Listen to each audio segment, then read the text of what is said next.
Na saúde ou na doença, a creatina vem ganhando espaço e hoje pode ser um medicamento ou um suplemento que pode ser utilizado tanto para atletas sem nenhum tipo de alteração ou doença, como para pacientes com câncer e outros tipos de doença, e isso que a gente vai explorar hoje no nosso. Se você gosta desse tipo de conteúdo, por favor, eu peço para você curtir e compartilhar para a gente levar cada vez mais informação para a nossa população e para quem precisa, porque isso é informação muito importante para a sua saúde e para de todo mundo. A creatina, que já é uma queridinha das academias, vem ganhando adeptos também dentro da suplementação dos pacientes com alguns tipos de doença.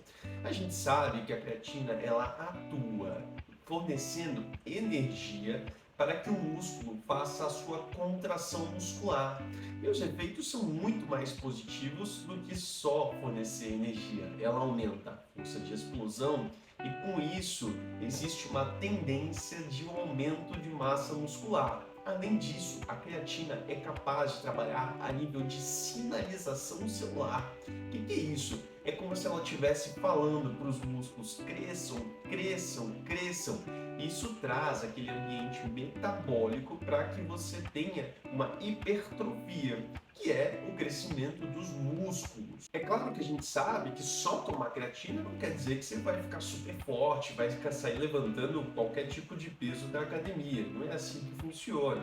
É muito necessário que a gente também tenha uma rotina de treinos, exercícios que devem ser orientados por um profissional específico para que você tenha os melhores efeitos da creatina. Entretanto, em alguns casos específicos, com alguns tipos de doenças, já são muito estudadas o efeito da creatina. Por exemplo, o uso em miopatias, como por exemplo a doença de Duchenne, que é uma doença super grave que a gente não tem muitos tratamentos ainda por ela ser um defeito genético e acontecer desde o nascimento. Mas o uso da suplementação de creatina, esses pacientes já têm mostrado um maior aumento de força e de massa magra. O uso em esclerose lateral amiotrófica, diabetes do tipo 2 e até hipertensão, já existem alguns estudos mostrando o benefício desse tipo de medicamento e suplementação. Mas o que tem se mostrado na comunidade científica cada vez com maior força é o uso da suplementação de creatina em pacientes com câncer, principalmente aqueles cânceres que já estão muito avançados e que o efeito seria a perda de massa muscular naturalmente, o que a gente chama de sarcopenia. Os principais estudos são relacionados com câncer de mama em pacientes que fizeram treinos por 16 semanas junto com a suplementação de creatina.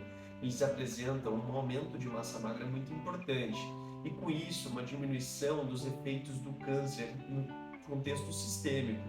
A paciente ela fica mais exposta, consegue fazer mais atividade física no seu dia a dia e depende menos das outras pessoas para fazer o que precisa ser feito na sua rotina diária. Câncer de próstata, a gente também tem alguns estudos muito fortes mostrando que o efeito da creatina é muito benéfico para esses pacientes também. A gente não pode esquecer que no câncer da próstata, um dos tratamentos é a privação androgênica. E o que é isso? A gente utiliza medicamentos para fazer o bloqueio da produção de androgênios. E naturalmente os androgênios são responsáveis pela produção de células musculares no nosso corpo, ou pelo menos por estimular o crescimento de células musculares a partir de uma sinalização específica. Quando a gente tem o bloqueio dos androgênios, um dos principais efeitos que a gente tem é justamente a perda de massa magra, e a creatina vem aí para ajudar esses pacientes a não ter uma diminuição tão expressiva assim dos músculos. É claro que ainda existem muitos estudos para serem realizados, a gente não tem ainda uma gama muito grande de dados para dar uma certeza de que a creatina deve ser utilizada em qualquer tipo de câncer. Existem ainda alguns estudos que mostram que, eventualmente, por esse efeito anabólico, vamos dizer, da creatina, ela poderia inclusive estimular o surgimento de alguns cânceres, principalmente em ratos. Mas isso nunca se comprovou em humanos, e até hoje todos os dados que nós temos, inclusive de longos prazos com populações não doentes, são de que a creatina é sim extremamente efetiva e segura. Se você está procurando um treino específico para alguém que está doente ou que precisa de uma suplementação específica para alguma doença, existem profissionais que são direcionados para isso, nutricionistas, educadores físicos que podem te ajudar não só na rotina de alimentação, como na suplementação e nos treinos específicos, que é extremamente importante. Lembre-se, chegar hoje aos 90 anos já não é uma coisa tão difícil assim pela medicina. A gente tem tratamentos extremamente efetivos e que vão levar a gente cada vez mais longe com mais idade. Agora, o grande desafio é a gente chegar em idades avançadas, mas com saúde e podendo fazer as coisas que a gente fazia com 40, com 50 anos. Para mais dicas, me segue, curte esse vídeo e compartilha para a gente divulgar sempre mais conhecimento para o maior número de pessoas.